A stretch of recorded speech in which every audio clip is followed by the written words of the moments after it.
আসসালামু আলাইকুম শিক্ষার্থীবৃন্দ, তোমাদেরকে স্বাগত জানাচ্ছি।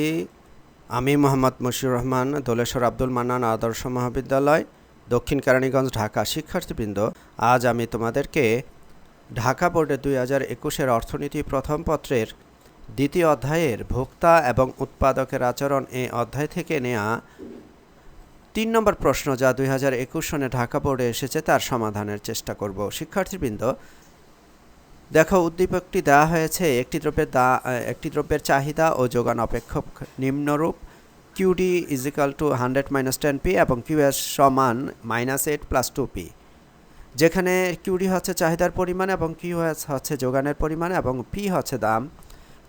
ক প্রশ্নে বলা হয়েছে চলক কাকে বলে। খ প্রশ্নে বলা হয়েছে আড়াআড়ি স্থিতিস্থাপকতার মান ধনাত্মক হলে দ্রব্য দুটির প্রকৃতি কীরূপ। গ প্রশ্নে বলা হয়েছে উদ্দীপকের আলোকে যোগানের রেখা নির্ণয় করো এবং ঘ প্রশ্নে বলা হয়েছে উদ্দীপকের আলোকে ভারসাম্য দাম ও পরিমাণ নির্ণয় করো এবং দাম যখন 5 টাকা তখন ভারসাম্যের কীরূপ পরিবর্তন হয় ব্যাখ্যা করো। শিক্ষার্থীবৃন্দ, প্রথমে আমরা ক প্রশ্নের উত্তর আমরা তৈরি করব। চলক কাকে বলে? অর্থনীতিতে যে মানসমূহ পরিবর্তনশীল, অর্থাৎ অর্থনীতির যে মানগুলো পরিবর্তন হয় সেই মানগুলো হচ্ছে চলক। অর্থাৎ যে চলক হচ্ছে অর্থনীতির ওই সমস্ত উপাদান যে উপাদানগুলো স্থান কাল পাত্রভেদে পরিবর্তনশীল হয়ে থাকে। উদাহরণ হিসেবে চাহিদা, যোগান, দাম, ভোক্তার আয়, রুচি, অভ্যাস, পছন্দ ইত্যাদি বিষয়সমূহ পরিবর্তনশীল হয়।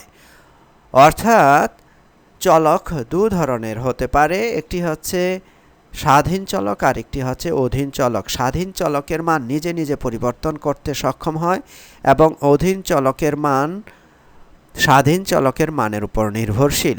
উদাহরণ হিসেবে বলা যায় দাম হচ্ছে একটি স্বাধীন চলক এবং চাহিদার পরিমাণ হচ্ছে অধীন চলক। অনুরূপভাবে দাম হচ্ছে স্বাধীন চলক এবং যোগানের পরিমাণ হচ্ছে অধীন চলক। এভাবে কোনো চলক স্বাধীন এবং কোনো চলক অধীন। এভাবে যে সমস্ত চলকের মান পরিবর্তনশীল তাকে চলক বলা হয়ে থাকে। শিক্ষার্থীবৃন্দ, খ প্রশ্নে বলা হয়েছে আড়াআড়ি স্থিতিস্থাপকতার মান ধনাত্মক হলে দ্রব্য দুটির প্রকৃতি কীরূপ। শিক্ষার্থীবৃন্দ, তোমরা স্থিতিস্থাপকতায় দেখেছ চাহিদার স্থিতিস্থাপকতায়, দাম স্থিতিস্থাপকতা, আয় স্থিতিস্থাপকতা এবং আড়াআড়ি স্থিতিস্থাপকতা বা ক্রস ইলাস্টিসিটি ডিমান্ড। দ্রব্যের দামের পরিবর্তনের ফলে উক্ত দ্রব্যের চাহিদার যে শতকরা পরিবর্তন হয়, অর্থাৎ দ্রব্যের দামের শতকরা পরিবর্তনের ফলে উক্ত দ্রব্যের চাহিদার যে শতকরা পরিবর্তন হয় তাকে উক্ত দ্রব্যের দাম স্থিতিস্থাপকতা বলা হয়। আবার আয়ের পরিবর্তনের ফলে, অর্থাৎ শতকরা আয়ের পরিবর্তনের ফলে যে চাহিদার উক্ত দ্রব্যের ক্ষেত্রে যে শতকরা পরিবর্তন হয় তাকে বলা হয় আয় স্থিতিস্থাপকতা। অর্থাৎ কোনো ব্যক্তির আয়ের শতকরা পরিবর্তনের ফলে উক্ত ব্যক্তির ক্ষেত্রে কোনো দ্রব্যের চাহিদার যে শতকরা পরিবর্তন হয় তার অনুপাতকে আয় স্থিতিস্থাপকতা। এবং আড়াআড়ি স্থিতিস্থাপকতা হচ্ছে কোনো সম্পর্কিত দ্রব্য, সেটি পরিবর্তকই হোক অথবা পরিপূরক হোক, অর্থাৎ কোনো দ্রব্য পরিবর্তক হতে পারে আবার পরিপূরক হতে পারে, অর্থাৎ সাবস্টিটিউট গুডস হতে পারে এবং কমপ্লিমেন্টারি গুডসও হতে পারে। যদি কোনো একটি দ্রব্যের পরিবর্তে অন্য একটি দ্রব্যের চাহিদা প্রভাবিত হয়, অর্থাৎ কোনো একটি দ্রব্যের দামের শতকরা পরিবর্তনের ফলে অন্য একটি সম্পর্কিত দ্রব্যের দামের শতকরা পরিবর্তন যে হারে হয় তার অনুপাতকে চাহিদার আড়াআড়ি স্থিতিস্থাপকতা বলা হয়। অর্থাৎ এই ধরনের দ্রব্য হচ্ছে চা এবং কফি, অথবা চিনি এবং গুড়, অথবা কালি এবং কলম। এক্ষেত্রে দুটি ধরন রয়েছে। এই আড়াআড়ি স্থিতিস্থাপকতার ক্ষেত্রে সম্পর্কিত দ্রব্য দুই ধরনের হয়ে থাকে, একটি হচ্ছে পরিপূরক দ্রব্য এবং আরেকটি হচ্ছে পরিবর্তক দ্রব্য। পরিবর্তক দ্রব্যের উদাহরণ হচ্ছে চা এবং কফি এবং চিনি এবং গুড়। এবং পরিপূরক দ্রব্য হচ্ছে গাড়ির পেট্রোল এবং গাড়ি বা গাড়ির টায়ার এবং গাড়ি, এগুলো হচ্ছে পরিপূরক দ্রব্য। অর্থাৎ গাড়ি চালাতে হলে জ্বালানি তেল প্রয়োজন হয়। এই গাড়ি এবং জ্বালানি তেল উভয়ই হচ্ছে পরিপূরক দ্রব্য। তাহলে প্রশ্নে বলা হয়েছে আর স্থিতিস্থাপকতার মান ধনাত্মক হলে দ্রব্য দুটির প্রকৃতি কিরূপ। আর স্থিতিস্থাপকতার মান ধনাত্মক হলে বুঝতে হবে উক্ত দুটি দ্রব্য হচ্ছে পরিবর্তক। যেমন চায়ের দাম বৃদ্ধি পেলে কফির চাহিদা বৃদ্ধি পায়, অর্থাৎ চায়ের দামের ধনাত্মক পরিবর্তনে কফির চাহিদার ধনাত্মক পরিবর্তন হয়। আবার চিনির দাম যদি বৃদ্ধি পায় তাহলে গুড়ের চাহিদা বৃদ্ধি পায়।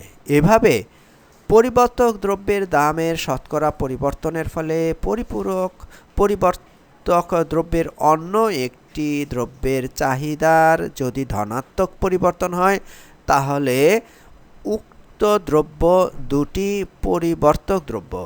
আর স্থিতিস্থাপকতার মান ধনাত্মক হলে বুঝতে হবে উক্ত দুটি দ্রব্য পরিবর্তক দ্রব্য। অর্থাৎ চিনির দাম বৃদ্ধি এবং চিনির দাম বৃদ্ধি এবং গুড়ের চাহিদা বৃদ্ধি, চায়ের দাম বৃদ্ধি এবং কফির চাহিদা বৃদ্ধি উভয়ই ধনাত্মক সম্পর্কে সম্পর্কিত। সুতরাং উক্ত দ্রব্য দুটি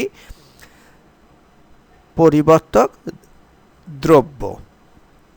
শিক্ষার্থীবৃন্দ, এখন আমরা উদ্দীপকের গ প্রশ্নের উত্তর আমরা তৈরি করব, যেখানে বলা হয়েছে উদ্দীপকের আলোকে যোগানের রেখা নির্ণয় করো। শিক্ষার্থীবৃন্দ, আমরা যোগান সমীকরণটি হচ্ছে QS সমান -8 + 2p।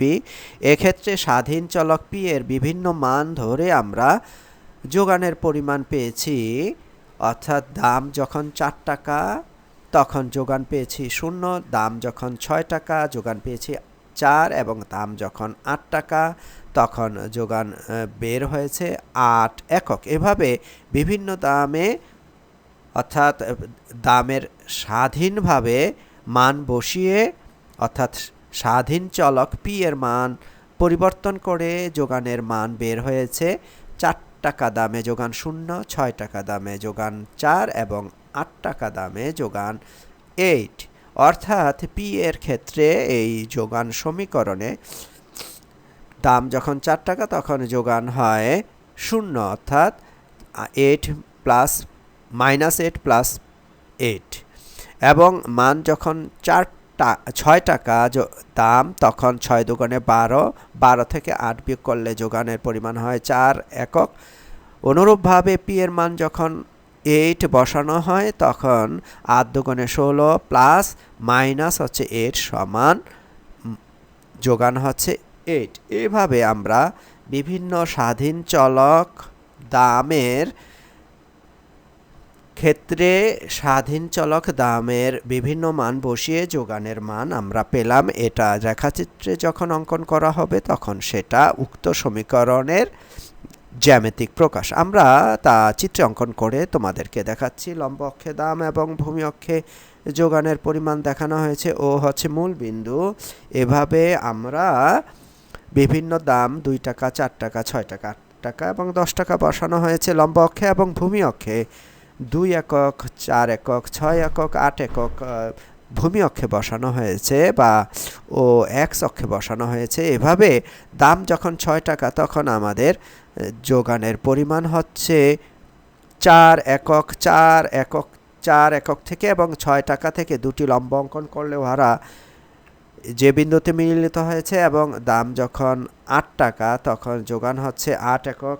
এভাবে 8 একক দামের ক্ষেত্রে এবং 8 টাকার দামের ক্ষেত্রে এবং 8 একক যোগানের ক্ষেত্রে দুটি লম্ব অঙ্কন করলে উহারা সি বিন্দুতে মিলিত হয়। এভাবে এ বি সি বিন্দু যোগ করে যে রেখাটি পাওয়া গেল তা হচ্ছে যোগান রেখা, অর্থাৎ এটি হচ্ছে যোগান রেখা। এভাবে দাম যখন 0 তখন যোগানের পরিমাণ হচ্ছে 0, দাম যখন শূন্য তখন যোগানের পরিমাণ হচ্ছে দাম যখন 4 টাকা তখন যোগানের পরিমাণ হচ্ছে 0, যা শুরুতে দেখানো হয়েছে। দাম যখন 6 টাকা তখন যোগানের পরিমাণ হচ্ছে 4 একক, এবং দাম যখন 8 টাকা তখন যোগানের পরিমাণ হচ্ছে 8 একক। এভাবে 3টি বিন্দু যোগ করে যোগান রেখাটি পাওয়া গেল। শিক্ষার্থীবৃন্দ, এটি হচ্ছে যোগান রেখার গাণিতিক প্রকাশ বা যোগান রেখা। এটি হচ্ছে যোগান সমীকরণের গাণিতিক প্রকাশ বা যোগান সূচির জ্যামিতিক প্রকাশ, যা এসএস রেখা দ্বারা যোগান রেখা দ্বারা দেখানো হয়েছে।